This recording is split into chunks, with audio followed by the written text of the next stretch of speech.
Hello ladies and gentlemen, and welcome to another Wonder Kid video. In today's video we're going to be going back to MYFOREXFUNDS stats. Okay, so guys, if you haven't seen my first video of reviewing their stats or going through their stats that they released, I will send a link down in the description below, so feel free to check that out. But guys, in today's video I've noticed that they have released a bunch of statistics previously from that day. So these are a little bit of older statistics, but I think it is very, very important to go through them because of course they not only share their stats and what is of course happening behind their prop trading companies, but also we get to understand what are the common pitfalls that traders make, or what can they actually say to us to help us as traders be profitable with them. Okay, so here we go guys. As you can see, this is August 2021 edition of their statistics. They haven't really released a great updated statistics. They released February stats, but again, it wasn't really that great of statistics page, to be honest. So guys, let's review August 2021. What did they say back in this month? And yeah, is there anything we can learn from them? So guys, hello traders, going forward, we hope to share with you as much information as possible, or as we possibly can. And they have been doing that, to be honest. So very good from from MFF. Let's start with some stats. MYFOREXFUNDS currently has 5,911 live accounts, which are a combination of accelerated and evaluation live accounts, approximately a 50-50 split. Interesting. Okay, so approximately 50% is accelerated, approximately 50% is evaluation. Fine. In August, 12% of traders passed with phase 1 evaluation. Interesting. One of the things that I have noticed, I don't know if anyone else has noticed about this, guys, is that they never really say how many people actually took the challenge. So, you know, guys, if you do know that stat, please feel free to let me know in the comment section down below if you guys know how many people do take these challenges typically. But currently in August, 12% of traders passed with phase 1 evaluation. Interesting. 18% of that 12% passed the evaluation before the 10 minimum trading days. Okay, all right. On average, it took 20 calendar days for traders to pass phase 1. Okay, fine, not a problem. Our largest payout to go out for the month was $27,000. All right, not bad, interesting. We do know that even in FTMO, if anyone is following FTMO's channel, that they do actually release these kind of videos with profitable traders and large payouts. So of course that is designed to actually get you clicking on it and see what made them get that very large payout. So again, $27,000 sounds reasonable for, I guess, well, for that time in August. There were more than $20,000 plus payouts for the month. Okay, so 10 traders actually got plus 20K in that month. Over 5.5 billion USD notional volume was traded in August. Wow, okay, all right, completely fine. The 40% of live evaluation accounts make it to profit split stat remains true. Okay, so the 40% of live evaluation accounts make it to profit split stat remains true. Fine, all right. With our trading conditions and trader support, it seems that our traders have really paid attention to their risk management and have kept things sane whilst trading and earning a good profit. I like how they put that, kept things sane. The vast majority of traders who are trading their live evaluation accounts profitably are using a stop loss in 80% of orders or more. Okay, that's very interesting. Okay, so I would have expected this to be 100%, to be honest. I mean, profitable traders, I would have expected personally to actually say, hey, 100% of all trades are using the stop loss. But that's very interesting, 80%. So there are 20% of orders where stop losses aren't being used for profitable traders. So that is very, very interesting. Guys, let me know if anyone out there does actually not use a stop loss for a certain trade. And if so, why? Because that is actually an interesting stat. But yeah, 80%, all right, interesting. Now some fun facts. Other than using stop losses, the most successful traders had a risk per trade of no more than 2% on average. All right, so that's great. That's always great to hear. You know, I do say even on my channel a lot that, you know, either risk 1% or risk 0.5% or less. You know, risking any more than 2% is probably the maximum limit. It depends how you trade. If you're a swing trader, for example. But again, yes, it's good risk management. That's saying, hey, make sure that you are looking at percentages game. You're not looking at the amount impossible, what you can get from the market. Just managing risk and making sure you're not risking too much per trade. So that is a great stat to see and just confirms risk management is the game. The most profitable asset was US30, and 37% of traders who received a payment had at least one trade of US30. Oh wow. Most profitable asset was US30. Interesting. Okay. And 37% of traders, wow, that's pretty high. So that's pretty interesting. US30. Guys, let me know if you trade US30, and if so, how did you actually become, well, how did you come to trade US30? Because it isn't directly a kind of, obviously a Forex pair in a sense, but yeah, interesting. Seems like a good pair to trade. Obviously strategy dependent, but right, again, a very interesting fact there. The largest losses were from gold, with more people losing their account trading that pair exclusively than any other pair. Wow. The largest losses were from gold. Now, this is interesting because I do know that a lot of even YouTube traders do like to trade the pair gold, but a lot of people were losing their account from that exclusively. Wow, that is interesting. So gold was one of the big reasons why a lot of losses were incurred. Very interesting again to hear that. The majority of traders who earned over $1,000 for the month did not hold a trade over the weekend. Right, and this is a very interesting one. And again, I think this kind of statement comes from the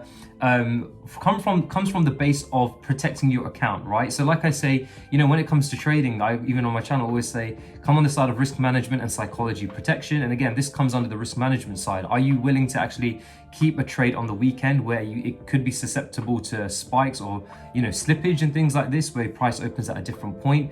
But again, like I say, you know, they're being very, very clever and actually, you know, protecting their account, ensuring that their account is, well, all their trades are closed.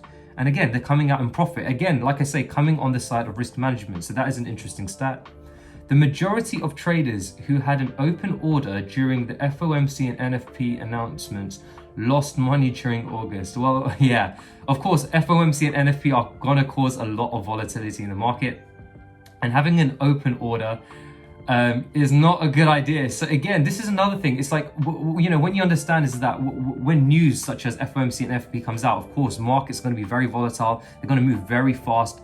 And that, obviously, some traders will think that can help them provide a quick buck, basically, because put on an order, you hope that it goes in the direction, and of course you make a lot of percentage in a sense. I remember I was actually like this as well once upon a time, but of course it's more on the side of greed and the side of, hey, I know the market's going to move, so let me place a trade and hope, fingers crossed, it will move in the direction I want. But again, that's kind of, like I say, coming on the greed aspect and not coming on the side of risk management or even psychology protection. Imagine if you had an open order basically without even a stop loss, and it went against you, and how much potential losses you could make. Like, that will be so devastating emotionally. So again, that's a very interesting stat. Basically trying to say, be careful around news events, essentially, okay? Manage risk around news events if you are going to trade around those events.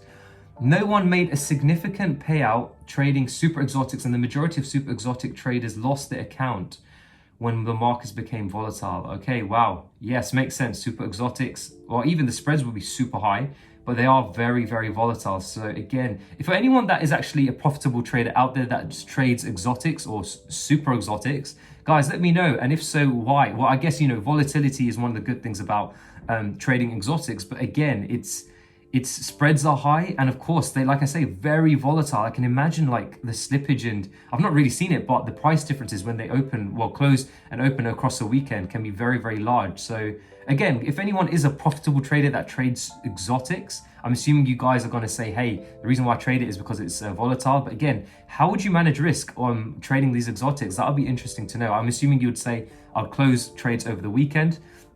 But again, the spreads are super high. I personally would not trade exotics, but again, interesting. With this information, we hope that you are able to adjust from what the losing traders are doing to what the winning traders are doing and become a profitable trader in the long term. Again, that is a key word, long term. And in order to stay in the game in the long term, risk management. So guys, let's have a look. Our bullet points from this data are: always use a stop loss. Again, this is exactly why I'm making this video, guys, just as another kind of reminder. And it's very, very good for MYFOREXFUNDS, I must admit, to actually create this, to actually say, hey, pay attention to this. This is what the good profitable traders do. Always use a stop loss. And that's a key word, always, which is why I was pretty surprised with that stat earlier that said 80% of, I think it was something like profitable traders or something. Yeah, profitable accounts are using a stop loss. Again, always use a stop loss. For me, I would say 100% of the time use a stop loss. But again, if you don't always use a stop loss and you're a profitable trader, let me know why. But yeah, always use a stop loss. Again, like I say, the market, you never know where the market's going to go. So it's a very clever idea to use a stop loss, because if it goes against you, you're out for a prospective idea of a trade, and let that be. Be careful of gold. This is a funny one, actually. Be careful of gold, because I do know, like I say, a lot of traders do enjoy trading gold, but a lot of, according to this, well, according to MYFOREXFUNDS, a lot of people did lose money, or largest losses were happened from trading gold. So yeah, there you go. Be careful of gold. I'd say, according to this, make sure you backtest it properly and have a strong strategy for gold. Stay away from news. Yes, that is very, very important. I would definitely second that. When it comes to big news announcements where volatility is created, yes, it can be tempting to actually enter trades. I get that from the perspective of greed, because you know price is going to move. But again, we don't know what direction it will move. And, you know, it depends if you are a fundamental trader and trading news. But again, these guys are saying stay away from the news. You're better off protecting your account if you actually stay away from any kind of news, potential volatile news releases. Don't hold trades over the weekend. Now, this is an interesting one, okay? Because I do know, even for the traders that I know personally, they do like to hold trades over the weekend, especially with pairs that are traded a lot, such as Euro, US dollar, Aussie, US dollar, and pairs like these. But again, they're saying don't hold trades over the weekend. And I think this actually comes from, like I say, the risk management side is that you actually protect yourself from slippage and pretend whatever happens on the weekend, and of course where market opens on the Monday. So again, it's a very clever idea, I think, to actually, like I say, come on the side of protecting your account and not to hold trades over the weekend. But like I say, it depends on your strategy. So if you are someone that has back tested and seen that across, well, all over the data size, the sample size, that you don't get much slippage, then yeah, it's up to you. But like I say, these guys are actually saying, hey, come on the side of risk management. You don't know what will happen over the weekend, so be careful of open trades, or trades that are active. Trade pairs with liquidity and not super exotics, which can move very far, very fast. Yes, exactly. This is what I meant. Trade pairs with liquidity. So, you know, pairs with liquidity, like I said, Euro, US dollar, Aussie, US dollar, all the majors essentially, right? So anything that's pegged to the US dollar, again, has high liquidity. They move more smoothly in a sense relative to super exotics. And that's obviously a very good thing, because of course, if you have an open order, like I say, even on the weekend on a super exotic, God knows what would happen to your account. I mean, I've not even checked, but I can imagine that it will be very devastating. So yeah, trade the common pairs, trade the major pairs. Again, you're a lot more safer that way. Don't risk more than 2% at any given time. Again, this is another great statistic. It's saying that, again, I think one of the best things about this stat is percent. Is not saying, hey, like risk $1,000. It's not coming from a monetary perspective. It's looking at a percent of the account, okay? So exactly like I say, like this is something I say on my channel a lot, like think of it as a percentages game.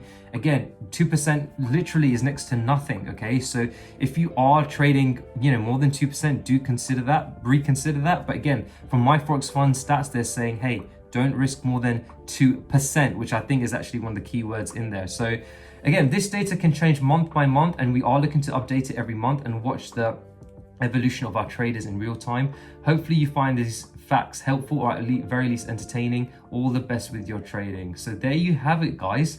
Those were some very, very interesting stats that actually they released in August 2021. And again, taking away key lessons from it. Yes, of course, it is a little bit older statistics, but again, I think creating a video like this is actually very, very useful. You guys can actually see what is happening to traders behind the scenes, even back then versus now. Again, always using the stop loss is very key. Managing risk in terms of percentage and a low risk percentage, 1%, 2%, 0.5%. Again, around these areas are very, very good. Stay away from news, because of course they are very, very volatile. Yes, you can actually trade the news. Like I say, if you're a fundamental trader, it's up to you. But again, if you're a purely technical trader, be careful of news. Even though it can create strong price movements, at least use a stop loss at the very least. But again, protecting the account is what it's saying, and that's exactly what they mentioned when it comes to super exotics. Super exotics, I know spreads are massive, very, very volatile. So again, you know, trade something that is a lot more liquid. So guys, I hope you enjoyed that video. I hope you guys are taking away some of these lessons that MYFOREXFUNDS are releasing, because it will help traders out there. Let me know, guys, if you are making any of these mistakes, even if you are early on in the journey. Like, there's no shame in that. A lot of traders were making these mistakes on their early journey, but they learned very quickly from either losing their account, blowing account, or having significant losses. So again, let me know if there was any one of these kind of things that you guys actually did previously and why you did it. I'm sure you guys will say it was from greed or ego or thinking that, hey, it's exciting to place to trade. But again, like I say, you know, if you want to be a profitable trader in the long run, it is very, very vital that you guys take these facts away and actually integrate it into your trade plan. And of course, the most important thing is always use a stop loss. I'm not sure where, you know, that statistic of profitable evaluation accounts of 80% of orders use a stop loss. I'm not sure why 20% weren't using stop loss orders. I'm not sure there, but again, interesting nonetheless. So guys, like I say, I hope you enjoyed this video. Very, very interesting stats released by MYFOREXFUNDS. If you enjoyed this video, please feel free to give it a like and subscribe for more awesome content like this. But like I say, guys, do trade safely and take these into your trading plan. Make sure it's integrated and you are in the game, like they say, for the long run. It's about surviving, psychology protection, risk management. It's not about how much money you can get, how well you know the market. If you think you know the market perfectly, always come on the side of learning. Anyway, guys, I hope you have a fantastic trading week ahead. Take care and peace.